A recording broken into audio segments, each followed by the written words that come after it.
Hello and welcome to some more Star Citizen news. We're going to do a quick roundup of the week's news. There have been a couple of new Alpha 4.3.1 patches recently as well, with a host of new updates that I want to go over. We also have Pirate Week ongoing, CitizenCon Digital Goodies Pack's been announced, a super long Star Citizen Live went out that was 3 hours, which will highlight a couple of bits, but go take a look at our 10-minute or so video summarizing all that if you are interested. And there were some more MedGel respawn changes after CIG took some feedback. They went, bam, let's change this a little bit. Let's take a look at the newsletter first, though. Avast! Pirate Week has set anchor in the verse.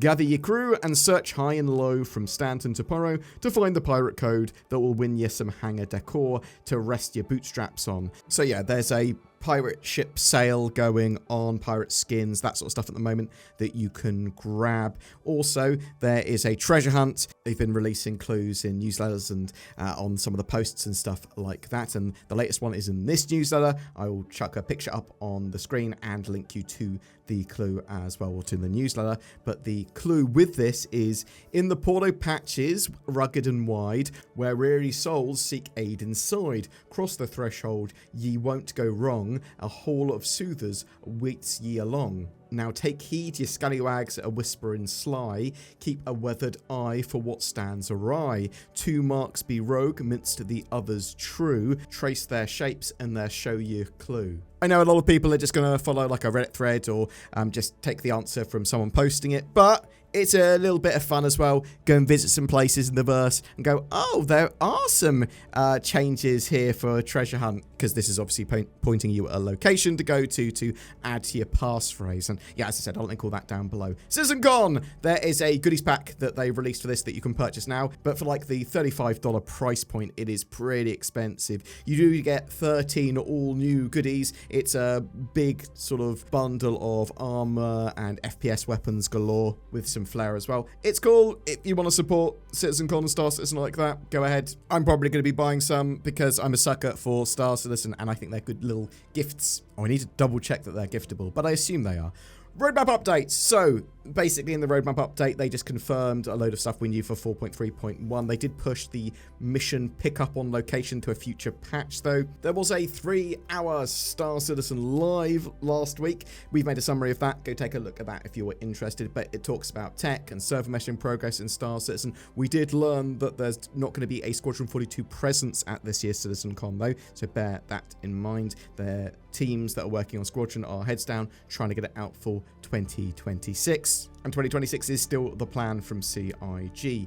MedGel changes. CIG listened to player feedback and doubled the capacity of MedGel canisters, allowing you to get 2 respawns effectively for the same price as 1 now. Also, injury treatment costs have changed to 5, 10 and 20 for tier 3, 2 and 1 injuries respectively. You get charged for the highest tier of injury that you have that can be cured on the bed that you're on, and then it clears all of those and any lower. Star Citizen now for 4.3.1 has seen some more patches released to the Open PTU, with the latest couple, the Apollo, both Triage and Medivac, are now in the patch. Currently at time recording though, you can't refill the MedGel canisters. You have to reclaim the ship to refill those, a little annoying. I'm hoping to get some time tonight to be able to play with a Apollo and mess around with that. The Onyx facilities had some mission polish there. They've reduced the amount of plasma fuel cells needed for the phase 3 mission. They have also just sort of done general performance, set dressing and audio polish. Medical bed respawn updates. So as I said earlier, there's a variety of updates there, but also they updated the ranges of the beds as well. Tier 1 beds now have a 750 million kilometer range. I think that's up from 150 million kilometers. Tier 2 are currently listed at 8,000 kilometers and Tier 3 50 kilometers. These numbers may well see a lot more iteration before the patch is released. Lawville weapon vendors. They've removed placeholder Lawville security office kiosks and temporarily moved FPS weapons into Tammy & Sons inventory until security offices can be added. FPS AI death behavior.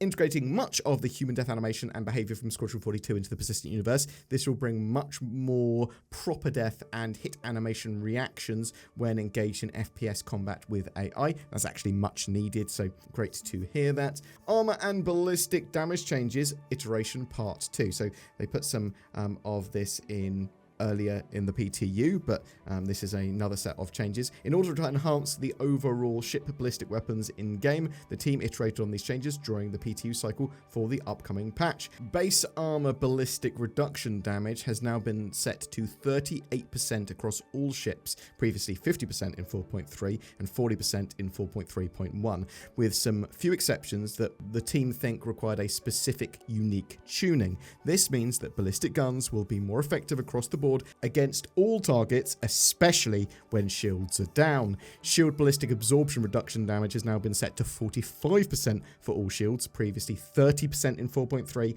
and 20% in 4.3.1. This means that ballistic guns will be less effective across the board against all targets when they have their shields up and running. Again, expect to see a lot of iteration here because they're trying to balance ballistic weapons against shields, against armor, against other types of weapon, and it's going to take some iteration even at this stage to get a relatively good working example of where they want those weapons to be, but let's see where that goes. And obviously we're going to have things like engineering changing the landscape quite heavily in the near future, and then Maelstrom as well. In the latest patch they made a load of bug fixes, but also known issues remain with the Apollo, the SD facilities, the missions there, the ladders, other missions in general, ASOP terminals. It's possible though that this will go live by the end of next week. It does seem that CIG like to push these patches in the middle of the month. It's interesting as well because CIG are obviously gearing up for CitizenCon and very excited for that. Are they going to have a patch straight after CitizenCon? Potentially even during it? What do you think? Tell me in the comments below. Also tell me if you're playing Alpha 4.3.1, what are you thinking of that? Have you had a chance to play with the Apollo yet? Do you think it's beautiful and amazing, or you're like, well, it could be better? Do you think we'll see 4.3.1 live by the end of next week, or do you think, much later in September? Whatever your thoughts or questions, comments below, and also, you should get some NordVPN. That's also down below. There's a link now, but you could also go to nordvpn.com/BoredGamer. What are you going to do if you go there? Well, you get a big discount on NordVPN, and that will give you better accessibility, security, and privacy on the interwebs. I use it. You can use it too. Be like me. Don't be like me. But get NordVPN. Every month we have a ship giveaway, and for this month of September we are giving away an RSI Apollo Triage, a medium-sized flying medical clinic. It also comes with lifetime insurance and access to Star Citizen with a game package. All you need to do to be in for a chance of winning that is comment on any of my videos made during this month of September. If you would like to further support the channel, please remember to like, share, subscribe, watch my other videos on the channel for everything Star Citizen related. There's a load of useful links below as well to a load of stuff that I support or support me in some way with like NordVPN and all that sort of jazz, Game Glass, loads of cool stuff. But also, you could clickety-click on the join button under my videos to help support the channel even more by giving a little bit of money. Oh, isn't that good? Get a load of exclusive little bonuses as well. Or you can use Patreon to do pretty much the same thing, whatever you fancy. Thank you so much for watching. I hope you have a great September, and I'll see you in the verse.